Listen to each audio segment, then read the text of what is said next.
Hello everyone, welcome to my YouTube channel CTET coaching centre. आज हम लोग जो करने वाले हैं क्लास 8 हिस्ट्री के चैप्टर नंबर 1 को करने वाले हैं। इसी तरह चैप्टर नंबर 2, 3 एंड 4 को इस वीडियो में करने वाले हैं। बाकी के चैप्टर्स हम दूसरे वीडियो में करेंगे। ये सारे पॉइंट्स जो है एनसीईआरटी बुक से ही नोट किया गया है, जो काफ़ी इंपॉर्टेंट पॉइंट्स है सीटेट एग्जाम के लिए। तो आप लोग ध्यानपूर्वक देखिए, और एग्जाम का जो है डेट भी बहुत ही पास आ गया है। आप लोग अच्छे से बस रिवीजन कीजिए, ज़्यादा से ज़्यादा आप जो है रिवीजन कीजिए और प्रीवियस ईयर पेपर भी लगाने का प्रयास कीजिए। तो चलिए हम लोग बिना टाइम वेस्ट किए वीडियो शुरू करते हैं। तो चैप्टर 1 है और उसका नाम है कैसे, कब और कहाँ। कैसे, कब और कहाँ क्लास 8 की एनसीईआरटी हिस्ट्री है, उसका चैप्टर नंबर 1 है। चलिए इसको हम लोग आज देखते हैं। तो 1817 में स्कॉटलैंड के अर्थशास्त्री जेम्स मिल थे। कौन थे? जेम्स मिल। यहाँ पे होगा जेम्स मिल, याद रखना है आप लोगों को। यहाँ क्या होगा? जेम्स मिल। यहाँ पे मिल लिखा गया है, पर आप लोग याद रखिएगा कि जेम्स मिल जो है 1817 में स्कॉटलैंड के अर्थशास्त्री थे। जेम्स मिल, इन्होंने जो एक बुक लिखी और उस बुक का नाम क्या है? A history of British India जो है इसके बुक का नाम है। 1817 में स्कॉटलैंड के एक अर्थशास्त्री हैं जिसका नाम है जेम्स मिल। इन्होंने एक जो है किताब लिखी, उस किताब का नाम है a history of British India. और इस किताब में जो इन्होंने भारत के इतिहास को हिंदू, मुस्लिम और ब्रिटिश इन 3 कालखंडों में बांटा है। बेसिकली हम लोग जानते हैं इतिहास के 3 खंड है। एक है कौन? तो प्राचीन काल, मध्यकाल और एक आधुनिक काल। पर इन्होंने जो है जेम्स मिल ने इन्होंने a history of British India book में जो है इतिहास को 3 कालखंडों में बांटा है। तो पहला है हिंदू, दूसरा है मुस्लिम और तीसरा है ब्रिटिश। याद रखना है आप लोगों को कि इतिहास को 3 कालखंडों में हिंदू, मुस्लिम, ब्रिटिश में किसने बांटा, कि तो उसका नाम है जेम्स मिल। यह प्रश्न जो है सीटेट एग्जाम में पूछा भी गया है, तो याद रखिएगा। तो चलिए फिर से एक बार रिकॉल कर लेते हैं कि एक जेम्स मिल जो है स्कॉटलैंड के एक अर्थशास्त्री है। इन्होंने अपना एक बुक लिखा, उस बुक का नाम है अब हिस्ट्री ऑफ ब्रिटिश इंडिया।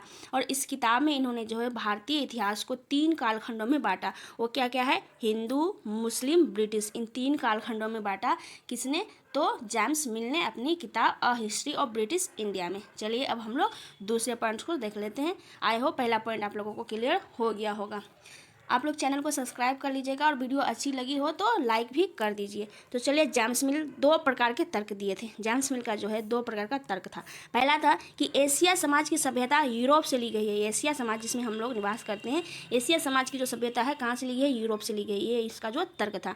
दूसरा तर्क क्या है? ब्रिटिश शासन भारत को सभ्यता की ओर ले जा सकता है। इसका ये पर्सनल थिंक था। ये मानते थे कि ब्रिटिश शासन ही जो भारत को सभ्यता की ओर ले जा सकता है। मगर नेक्स्ट पॉइंट क्या है नोट में? रॉबर्ट क्लाइव ने जेम्स रेनेल को हिंदुस्तान के नक्शे तैयार करने का काम सौंपा था। तो रॉबर्ट क्लाइव जो थे और जेम्स रेनेल को, देखिए यहाँ पर नाम बदल गया है, जेम्स रेनेल है, जेम्स मिल नहीं, जेम्स रेनेल। रॉबर्ट क्लाइव ने किसको जो हिंदुस्तान का नक्शा तैयार करने का काम दिया था? तो जेम्स रेनेल को। भारत का प्रथम गवर्नर जनरल कौन था? तो वारेन हेस्टिंग। वारेन हेस्टिंग्स जो थे भारत के प्रथम गवर्नर जनरल थे। और भारत के अंतिम गवर्नर जनरल कौन थे? तो अंतिम गवर्नर जनरल थे लॉर्ड माउंटबेटन। इन दोनों का नाम जो है याद रखना है, एग्जाम में पूछा भी गया है और आगे भी पूछा जा सकता है। याद रखना है कि हिंदुस्तान का नक्शा तैयार कौन किया? तो जेम्स रेनेल। कौन किया? तो जेम्स रेनेल। और जेम्स रेनेल को किसने कहा था कि हिंदुस्तान का नक्शा तैयार करना है? तो रॉबर्ट क्लाइव ने। रॉबर्ट क्लाइव ने। और भारत का प्रथम गवर्नर जनरल कौन है? तो वारेन हेस्टिंग्स है। और जो है भारत का अंतिम गवर्नर जनरल कौन है? तो लॉर्ड माउंटबेटन है। अगर ऐसे पूछ लिया जाए भारत का भारतीय अंतिम गवर्नर जनरल कौन है, तो वहाँ पे होता है राजगोपालाचारी। याद हो गया होगा आपको ये सब पॉइंट्स। तो चलिए मैं फिर से बोल देती हूँ, रिकॉल कर लेते हैं कि रॉबर्ट क्लाइव जो थे जेम्स रेनेल को कहा कि हिंदुस्तान का नक्शा आपको जो है तैयार करना है। और यहाँ पे दूसरा पॉइंट है कि भारत का प्रथम जो है गवर्नर जनरल कौन था? तो वारेन हेस्टिंग्स। और अंतिम गवर्नर जनरल कौन था? तो लॉर्ड माउंटबेटन। ये 3 पॉइंट्स याद हो गए होंगे। चलिए अब हम लोग आगे बढ़ते हैं। अन्य इतिहासकार। तो जेम्स मिल ने जो है इतिहास को 3 कालखंडों में बांटा। कौन कौन? ब्रिटिश, उसके बाद हिंदू एवं मुस्लिम। पर अन्य इतिहासकार जो है भारतीय इतिहास को 3 कालखंडों में बांटा है। तो प्राचीन काल, मध्यकालीन और आधुनिक कालों में बांटती है अन्य इतिहासकार। याद रखना है आपको। फिर देखते हैं अंग्रेजों का शासन कैसा था। अंग्रेजों का शासन किस प्रकार था? तो ना यहाँ स्वतंत्रता थी, ना समानता थी, ना ही न्याय था और ना ही आर्थिक विकास या प्रगति थी। कुछ भी नहीं था अंग्रेजों के शासनकाल में। क्या क्या नहीं था? स्वतंत्रता भी नहीं था, समानता भी नहीं था, न्याय भी नहीं था और आर्थिक विकास भी नहीं था, और कोई जो समाज में प्रगति भी नहीं हो रहा था। इतिहासकार इस युग को औपनिवेशीकरण कहते हैं। इस युग को क्या कहा जाता है? तो औपनिवेशीकरण इस युग को कहा जाता है, क्योंकि यहाँ ना स्वतंत्रता थी, ना समानता थी, ना न्याय था, ना आर्थिक विकास था, ना ही कोई प्रगति हो रहा था। इसलिए जो इतिहासकार इस युग को क्या कहा? औपनिवेशीकरण कहा। तो चलिए अब औपनिवेशीकरण क्या है इसको समझ लेते हैं। आखिर औपनिवेशीकरण कहा तो किस लिए कहा? तो औपनिवेशीकरण क्या है कि औपनिवेशीकरण में एक देश जो है दूसरे देश के दबदबे में परिवर्तन कर देता है। एक देश जो है, जैसे एक देश है हमारा भारत और दूसरा देश है आपका यूएस, इसके दबदबे में जो भारत में परिवर्तन हो जाता है। किस प्रकार का परिवर्तन? तो राजनीतिक परिवर्तन, आर्थिक परिवर्तन, सामाजिक परिवर्तन और सांस्कृतिक परिवर्तन। इस प्रकार के जो परिवर्तन हो जाता है यही है क्या? औपनिवेशीकरण। चलिए एक बार फिर से समझते हैं, फिर से एक बार रिकॉल कर लेते हैं कि औपनिवेशीकरण क्या है, जिसमें एक देश जो है दूसरे देश के दबदबे में आके, दबाव में आके परिवर्तन कर देता है अपने देश में। तो क्या क्या परिवर्तन कर देता है? तो राजनीति, आर्थिक, सामाजिक, सांस्कृतिक, इस जो 4-5 प्रकार के परिवर्तन कर देता है अपने देश में, इसी क्रिया को क्या कहा जाता है? औपनिवेशीकरण कहा जाता है। समझ गए होंगे आप लोग। चलिए अब हम लोग नेक्स्ट पॉइंट में चलते हैं। 250 साल का इतिहास लिखने के लिए इतिहासकारों का स्रोत क्या क्या था? तो इतिहासकारों का स्रोत था अभिलेख, सर्वेक्षण और रिकॉर्ड्स। इसी के माध्यम से जो है इतिहासकार इतिहास लिखते हैं और आज भी ये सारे जो काम आते हैं। इतिहासकार जो इतिहास को लिखते हैं उसके लिए डाटा रहना चाहिए। और डाटा कहाँ से मिलता है? सर्वेक्षण से, रिकॉर्ड से। क्या क्या उस समय में हो रहा था, आर्थिक परिवर्तन, सामाजिक परिवर्तन, राजनीतिक परिवर्तन क्या क्या था, वो सब कुछ हमें अभिलेख से प्राप्त हो जाता है। डाटा हमें सर्वेक्षण से प्राप्त होता है, रिकॉर्ड से भी डाटा प्राप्त हो जाता है। तो इतिहासकार को इतिहास लिखने के लिए किन चीज़ों की आवश्यकता होती है? तो एक तो अभिलेख की, दूसरा सर्वेक्षण और तीसरा रिकॉर्ड्स की। याद रखना है आपको, ये बड़ा प्रश्न भी जो सीटेट में पूछा गया है, याद क्या कीजिएगा। क्वेश्चन ऐसे पूछ लिया जाएगा आपको कि इतिहासकार जो है इतिहास लिखने के लिए किन किन स्रोतों का जो है साथ लेते हैं, तो वो है अभिलेख, सर्वेक्षण, रिकॉर्ड्स। याद रखना है 3 चीज़ें। उसके यहाँ नोट में क्या बताया गया है कि 19वीं सदी में दस्तावेजों की नकल बनाई जाती थी, जिसे जो है खुशनवीसी या सुलेखनवीस कहते थे। याद रखना है कि 19वीं सदी में जो दस्तावेजों का नकल भी बनाया जाता है और जो नकल बनाता था उसको क्या कहा जाता था? खुशनवीसी या सुलेखनवीस। खुशनवीसी या सुलेखनवीस, याद रखना है। फिर चलते हैं हम लोग नेक्स्ट पॉइंट में। नेक्स्ट पॉइंट की रानी के बारे में बताया गया है विक्टोरिया। विक्टोरिया का जो तीसरा बेटा था तो आर्थर। ब्रिटेन की रानी थी कौन? विक्टोरिया। याद रखना है, उनका जो तीसरा बेटा था उसका नाम क्या था? आर्थर। क्या नाम था? आर्थर। और आर्थर को जो है एक उपाधि मिली थी और ड्यूक ऑफ कनॉट। क्या उपाधि थी? तो ड्यूक ऑफ कनॉट।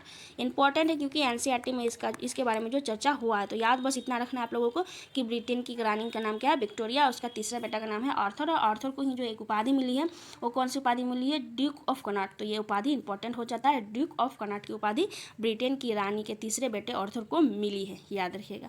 फिर चलिए नेक्स्ट पॉइंट, काफ़ी इंपॉर्टेंट पॉइंट है, तो अच्छे से देखिए। हिंदुस्तान टाइम्स एक अखबार है, उस अखबार का नाम क्या है? हिंदुस्तान टाइम्स। उसका प्रकाशन जो हुआ था 22 मार्च 1946 को हुआ था। उसका प्रकाशन कब हुआ? 22 मार्च 1946 को। यहाँ 1946 में हुई पुलिस की एक हड़ताल की खबर दी गई थी। और क्यों हड़ताल हुआ था? तो कम वेतन मिल रहा था और घटिया खाना मिल रहा था, इसी वजह से जो ये हड़ताल हुई थी। आप लोगों को यहाँ बेसिकली क्या याद रखना है कि हिंदुस्तान टाइम्स एक अखबार है, उसका प्रकाशन कब हुआ है, डेट काफ़ी इंपॉर्टेंट है क्योंकि डेट जो है एनसीईआरटी बुक में बताया गया है। तो आप लोग डेट को याद रखिएगा कि 22 मार्च 1946 को इसका जो प्रकाशन हुआ। और यहाँ 1946 में हुई पुलिस की एक हड़ताल की खबर दी गई थी। और हड़ताल क्यों था? तो कम वेतन मिल रहा था और घटिया खाना की वजह से हड़ताल हुआ था। चलिए अब हम लोग दूसरे पॉइंट को देखते हैं। तो ये था चैप्टर 1। चैप्टर 1 में जितने जो इंपॉर्टेंट पॉइंट्स है उसको मैं करा दी हूँ। और बाकी आप लोग तो बुक पढ़े ही होंगे और पीवाईक्यू भी लगाए होंगे, तो क्वेश्चंस आप लोगों के देखने को मिला होगा। तो चलिए हम लोग चैप्टर 2 को शुरू करते हैं। चैप्टर 1 इनफ है, उतना ही है जो चैप्टर में बताया गया है। और आप लोग बुक पढ़े होंगे तो बुक से भी काफ़ी मदद मिली होगी। चलिए चैप्टर 2 को शुरू करते हैं। चैप्टर 2 है हिस्ट्री क्लास 8 का एनसीईआरटी, जिसका नाम है व्यापार से साम्राज्य तक कंपनी की सत्ता स्थापित होती है। यह है चैप्टर का नाम कि व्यापार से साम्राज्य तक कंपनी की सत्ता स्थापित होती है। चलिए पहले पॉइंट को देख लेते हैं। पहला पॉइंट है औरंगजेब 1707 में औरंगजेब की जो मृत्यु हो जाती है, उनकी मृत्यु के बाद बहुत सारे मुगल सूबेदार और बड़े बड़े जमींदार अपनी ताकत दिखाने लगे। अंग्रेज एक छोटी सी व्यापारिक कंपनी के रूप में भारत आया। देखिए अंग्रेज क्या, एक छोटी सी जो है व्यापारिक कंपनी के रूप में भारत आया और ये जो है अपना बहुत बड़ा विस्तार कर लिया, हमारे ऊपर जो शासन करने लगा। तो किस प्रकार शासन हुआ, किस प्रकार इन्होंने जो है कंपनी स्थापित की, किस प्रकार जो है भारत के जमींदारों पर अपना कब्जा किया और किसानों पर अपना कब्जा किया, इस चैप्टर में इन्हीं सब चीज़ों को बताया गया है। तो चलिए रिकॉल कर लेते हैं कि औरंगजेब जो था 1707 में औरंगजेब की मृत्यु हो गई। तो ये जो एक मुगल बादशाह थे, उसके बाद जो है बहुत सारे जो मुगल सूबेदार हुए, बहुत सारे बड़े बड़े जमींदार हुए, आगे आए और अपना ताकत दिखाने लगे, और इस टाइम जो है मुगल सत्ता कमज़ोर हो गई थी। उसके बाद अंग्रेज जो इसी टाइम पे व्यापारी कंपनी के रूप में भारत आया, एक छोटी सी व्यापारी कंपनी के रूप में भारत आए। अब चलिए नेक्स्ट पॉइंट को देखते हैं। 1600 ईस्वी में ईस्ट इंडिया कंपनी भारत आया। 1600 ईस्वी में कब ईस्ट इंडिया कंपनी भारत है? ईस्ट इंडिया कंपनी कब भारत में आया? तो 1600 ईस्वी में इंग्लैंड की महारानी एलिजाबेथ से चार्टर मतलब इजाज़तनामा लेकर आया। तो कौन? तो ईस्ट इंडिया कंपनी भारत आया इंग्लैंड की महारानी एलिजाबेथ से चार्टर यानी कि इजाज़तनामा लेकर 1600 ईस्वी में भारत में एंट्री हुआ इसका। और इसके बाद देखते हैं ईस्ट इंडिया कंपनी बंगाल में व्यापार शुरू करती है। तो 1651 में हुगली नदी के किनारे पहली बार इंग्लिश फैक्ट्री शुरू की गई। तो किस नदी के किनारे? तो हुगली नदी के किनारे। एक प्रश्न पूछा गया है सीटेट में कि ईस्ट इंडिया कंपनी जो बंगाल में व्यापार शुरू किया तो वो किस नदी के किनारे जो अपनी फैक्ट्री स्थापित की? हुगली नदी के किनारे, याद रखना है। ईस्ट इंडिया कंपनी बंगाल में व्यापार शुरू किया और वो कब कंपनी स्थापित किया? तो 1651 में हुगली नदी के किनारे जो अपनी फैक्ट्री स्थापित की। इस फैक्ट्री में वेयर हाउस था जहाँ निर्यात होने वाली चीज़ों को जमा किया जाता था। यहाँ पे जो है एक वेयर हाउस था, उसका नाम है वेयर हाउस इस फैक्ट्री में, और यहाँ जो निर्यात होने वाली चीज़ों को जमा किया जाता था। उसके बाद यहाँ क्या बताया गया है, यहीं उनके दफ्तर भी थे जिसमें कंपनी के अफसर बैठते थे, और इसी फैक्ट्री में जो है उनका दफ्तर भी बना दिया गया था जिसमें जो कंपनी के अफसर बैठा करते थे। उसके बाद हम लोग चलते हैं नेक्स्ट पॉइंट में। नेक्स्ट पॉइंट है, जैसे जैसे व्यापार बढ़ा कंपनी ने सौदागरों और व्यापारियों को फैक्ट्री के आसपास आकर बसने के लिए प्रेरित किया। तो देखिए ये किस प्रकार जो है भारत पर कब्जा करने का जो है जाल बिछा रहे हैं। जैसे जैसे व्यापार इसका बढ़ने लगा, कंपनी के सौदागरों और व्यापारियों को जो फैक्ट्री के आसपास बसने के लिए, फैक्ट्री के आसपास रहने के लिए इन्होंने जो है प्रेरित किया। फिर जो है 1696 तक किला भी बनाना इन्होंने शुरू कर दिया। उसके 98 में कंपनी ने 3 गाँव को, एक है सुतानाटी, कालीकटा और गोविंदपुर को जिम्मेदारी जो है खरीद ली। उसके बाद देखते हैं नेक्स्ट पॉइंट, काफ़ी इंपॉर्टेंट है, प्लासी का युद्ध। तो इसमें तो एक इंपॉर्टेंट यही हो जाता है कि प्लासी का युद्ध हुआ कब? तो 1757 को प्लासी का युद्ध हुआ। रॉबर्ट क्लाइव एवं सिराजुद्दौला के बीच हुआ।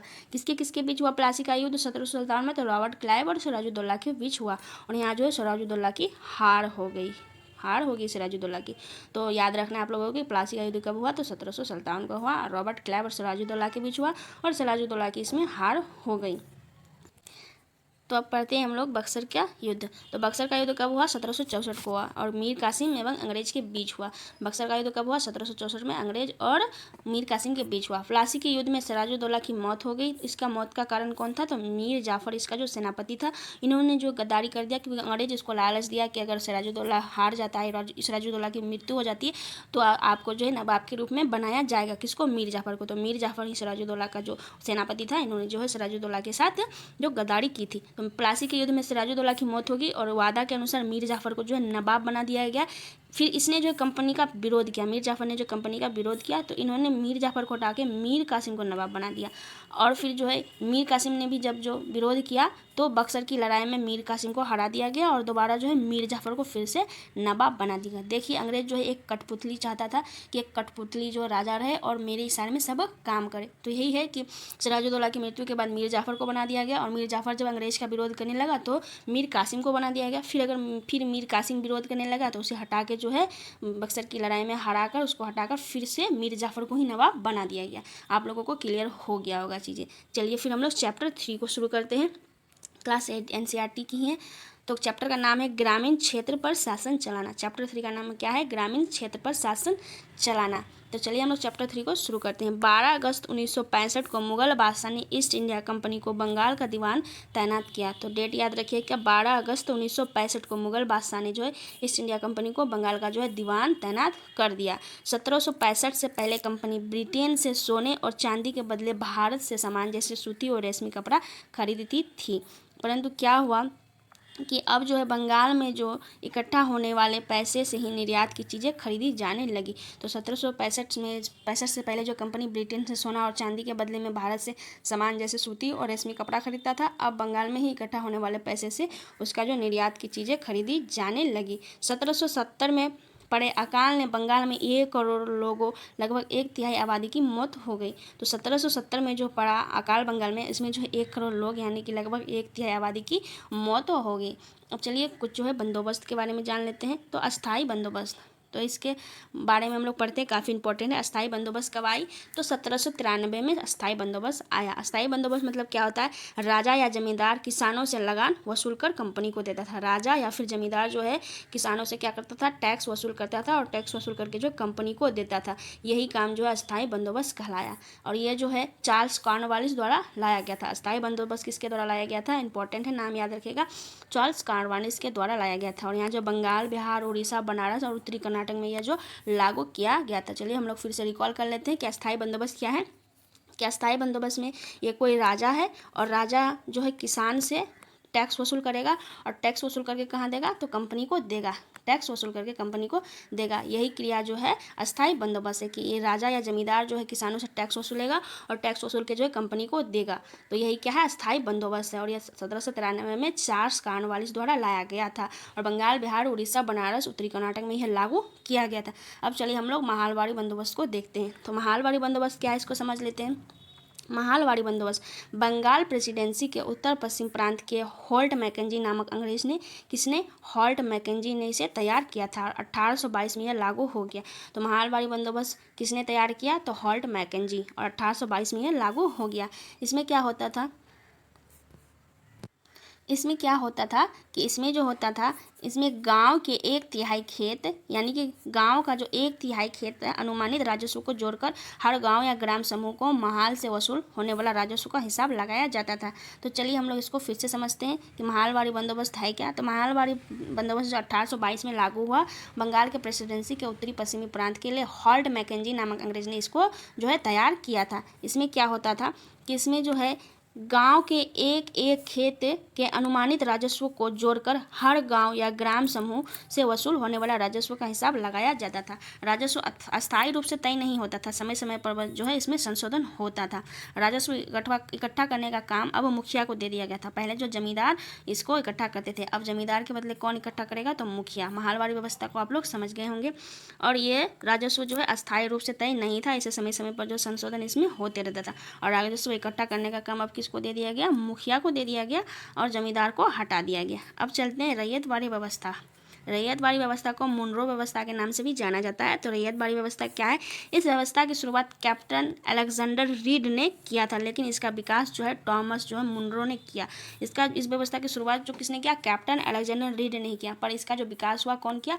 टॉमस मुनरो ने किया। रीड और मुनरो का मानना था कि दक्षिण में परंपरागत जमींदार नहीं थे, लेकिन उन्हें सीधे किसानों से ही बंदोबस्त करना चाहिए, इसलिए उन्हें जो है सीधे किसानों से ही बंदोबस्त करना चाहिए। इसमें कोई मुखिया, कोई जमींदार, कोई राजा नहीं होगा, ये जो है डायरेक्ट किसानों से अपना जो है टैक्स वसूल करेंगे। रैयतवाड़ी व्यवस्था में या मुनरो व्यवस्था, याद रखना है इस व्यवस्था में क्या होगा कि इसमें ना ही तो कोई जमींदार होगा और ना ही कोई राजा होगा, ना ही कोई मुखिया होगा। कंपनी जो है डायरेक्ट किसानों से अपना जो है टैक्स वसूल करेगी। और इसमें जो है राजस्व अधिकारी इतना ज़्यादा ये लोग टैक्स जो है फिक्स कर देता था कि बहुत सारे क्षेत्र में लोग जो है इसका टैक्स जो नहीं दे पाता था, जिससे गांव वीरान हो गया था। राजस्व अधिकारी बहुत ज़्यादा टैक्स तय कर दिया, जिसके कारण बहुत सारे क्षेत्र जो है, बहुत सारे गांव वीरान हो गए। लोग जो गांव छोड़ के चले गए क्योंकि उनका जो टैक्स वो भर नहीं पाते थे, बहुत टैक्स लगा देता था ये लोग। उसके बाद हम लोग चलते हैं चैप्टर 4 में। चैप्टर 4 का नाम है आदिवासी दीकू और एक स्वर्ण युग की कल्पना। चलिए इसको पढ़ते हैं। दीकू, दीकू क्या होता है? बाहरी लोग, जमींदार, साहूकार, अंग्रेज। दीकू इसी को कहा जाता है कि बाहरी लोग है या फिर जमींदार है, साहूकार है, अंग्रेज है, या फिर ऐसा वर्ग जो आदिवासी हितों को प्रभावित कर रहा था, आदिवासियों के लिए अच्छा सोच नहीं रखता था, उसको जो है हमेशा दबा के रखना चाहता था, उस पर शासन करना चाहता था। बाहरी लोग, जमींदार, साहूकार, अंग्रेज, ये सब क्या है? दीकू है। दीकू का मतलब क्या है कि ऐसा वर्ग जो आदिवासी हितों को प्रभावित कर रहा था। अब चलते हैं बिरसा मुंडा के बारे में पढ़ते हैं। बिरसा मुंडा काफ़ी इंपॉर्टेंट हो जाता है इस चैप्टर में। तो बिरसा मुंडा जो थे वैष्णव धर्म से संबंधित थे। छोटा नागपुर मतलब झारखंड में इसका जो है पैदा हुआ था। इसका जन्म जो है छोटा नागपुर के झारखंड में हुआ था। आदिवासी समाज की दशा सुधारने के लिए जो है कई प्रकार के आंदोलन करते थे। फिर देखते हैं झूम खेती के बारे में। झूम खेती के बारे में क्या बताया गया है? ज़मीन पर धूप लाने के लिए पेड़ों के ऊपरी हिस्से को काट दिया जाता था और ज़मीन पर उगी घास फूस को जलाकर मिट्टी राख को खाली ज़मीन पर छिड़क दिया जाता था। तो देखिए झूम खेती का मतलब क्या है कि जो पेड़ है, पेड़ का जो ऊपरी भाग को काट दिया जाता था। ऊपरी भाग को काट करके जो है नीचे जो ज़मीन है उसमें उगी घास फूस को जलाकर मिट्टी पर राख को खाली ज़मीन पर छिड़क दिया जाता था। इससे जो राख में जो पोटास मिलती है और जिससे ज़मीन उपजाऊ बन जाता था और यहाँ जो झूम खेती होता था। तो आप लोग समझ गए होंगे कि झूम खेती का मतलब क्या होता है। चलिए एक बार फिर से रिकॉल करते हैं। झूम खेती मतलब क्या होता है, ज़मीन पर धूप, किसी भी फसल को उगने के लिए धूप जरूरी होता है। तो ज़मीन पर धूप लाने के लिए जो पेड़ों के ऊपरी हिस्से को है, पेड़ों का जो ऊपरी हिस्सा है उसको काट देता था और ज़मीन पर उगे घास फूस को जलाकर उसमें जो है मिट्टी में जो है राख को छिड़क दिया जाता था। और राख में क्या मिलता है, तो पोटास मिलता है, जिससे जो है मिट्टी उपजाऊ हो जाती है और वहाँ पर वो लोग झूम खेती करता था। आई होप आप लोग समझ गए होंगे झूम खेती को। अब चलिए खोंड समुदाय के बारे में हम लोग पढ़ते हैं। खोंड समुदाय क्या है कि एक आदिवासी समूह है। खोंड समुदाय यह शिकार एवं वन उत्पादों को इकट्ठा कर अपना जीवन चलाते थे। ये क्या करते थे, शिकार करते थे और वन उत्पादकों को इकट्ठा करके अपना जीवन चलाते थे। और ये जो है ज़्यादातर उड़ीसा में पाए जाते हैं। कौन, खोंड समाज। खाना पकाने के लिए ये लोग जो है साल और महुआ के बीजों का तेल इस्तेमाल करते थे। देखिए काफ़ी इंपॉर्टेंट पॉइंट है कि जो ऐसे पूछ लिया जाएगा कि कौन सा आदिवासी समूह जो है खाना बनाने के लिए साल और महुआ के बीजों का तेल का इस्तेमाल करते थे, तो खोंड और खोंड समुदाय करते थे। देखिए ऐसे ही प्रश्न बनता है, आप लोग जो है पढ़ लेते हैं वीडियो जो है 2x के स्पीड में पढ़ लेते हैं तो चीज़ें याद नहीं हो पाती है। तो थोड़ा पहले जो है धीरे पढ़िए, वीडियो को देखिए धीरे से, उसके बाद 2x पर करके रिवीजन कर लीजिए ताकि चीज़ें जो है याद हो जाए, माइंड में बैठ जाए। बहुत सारी चीज़ें हैं जो 2x पे स्पीड में देखने से नहीं याद रह पाती है, तो इसलिए जो पहले जो है नॉर्मल स्पीड में देखिए, फिर 2x के स्पीड में करके भी आप लोग देख सकते हैं। तो खोंड समुदाय जो है एक आदिवासी समूह है और उड़ीसा में ये पाए जाते हैं। ये शिकार करते थे और वन उत्पादों को इकट्ठा करके अपना जीवन चलाते थे। और मेन बात है कि ये लोग जो है खाना बनाने के लिए साल एवं महुआ के बीजों का तेल का इस्तेमाल करते थे। और बुनकर जो है इन्हीं से कुसुम और पलाश का फूल लेते थे। तो बुनकर जो है इन्हीं से कुसुम और पलाश का फूल, तो कुसुम और पलाश का फूल जो है क्यों लेते थे इनसे, क्योंकि ये जो कपड़े तथा चमड़े की रंगाई के लिए उपयोग में आती थी। तो याद रखना है कि कुसुम का फूल और पलाश का फूल खोंड समुदाय से संबंधित है। देखिए काफ़ी इंपॉर्टेंट पॉइंट्स यहाँ पे दिया गया है, 2-4 आप लोग वीडियो को दोबारा देख लीजिएगा, चीज़ें याद हो जाएगी। चलिए अब हम लोग दूसरे पॉइंट को देखते हैं, यहाँ पे गोंड या संथाल। तो चलिए इसके बारे में पढ़ते हैं। अस्थायी कृषि करते थे ये समुदाय जो थे, अस्थायी कृषि करते थे। 19वीं सदी में ये कबीले एक जगह टिककर खेती करने लगे थे। ये जो है हलों का भी इस्तेमाल करने लगे थे। कौन, गोंड और संथाल आदिवासी। तो याद रखना है आप लोगों को इसके बारे में। उसके बाद वन कानून आया। तो वन कानून में क्या क्या बताया गया, तो वन कानून अंग्रेज ने सारे जंगलों पर नियंत्रण कर लिया। वन कानून के तहत जो अंग्रेज सारे जंगलों पर नियंत्रण कर लिया। उसके बाद जो जंगलों को राज्य की संपत्ति घोषित कर दिया। लोगों को स्वतंत्र घूमना, झूम खेती करना, फसल इकट्ठा करना, पशु शिकार करना, इन सब चीज़ों में जो है रोक लगा दिया। कौन, तो अंग्रेज। आदिवासियों ने इसका विरोध किया क्योंकि आदिवासी को बहुत ही प्रॉब्लम होने लगा था जब जंगल में इन लोग अपना जो है, अब जंगल में इन्होंने अपना कब्जा कर लिया, लोगों को स्वतंत्र घूमना मना कर दिया, झूम खेती करना मना है, फल इकट्ठा करना, पशु शिकार करना, इन सब चीज़ों में जब अंग्रेज रोक लगा दिया तो आदिवासियों ने इसका जो है विरोध किया। और 1906 में सोग्राम संगमा द्वारा असम में एक विद्रोह किया। कब, 1906 में। तो कौन सा विद्रोह किया, तो सोग्राम संगमा द्वारा असम में एक विद्रोह किया। फिर 1930 में इन्होंने एक विद्रोह किया। तो 1930 में मध्य प्रांत के वन सत्याग्रह में इन्होंने एक विद्रोह किया। 1930 में मध्य प्रांत में वन सत्याग्रह भी किया। फिर है बिहार के झरिया या रानीगंज में एक कोयला खदान थी जिसमें जो है 50+ आदिवासी काम करते थे और यह अंधेरी दम घोंटू से यहाँ लोगों की मृत्यु हो जाती थी। किसमें, तो बिहार में एक है झरिया रानीगंज में एक कोयला खदान है जिसमें आदिवासी लोग काम करते थे और यहाँ पे जो दम घुटने से लोगों की जो मृत्यु हो जाती थी। इस पॉइंट को याद रखना है, एनसीईआरटी बुक में दिया गया है।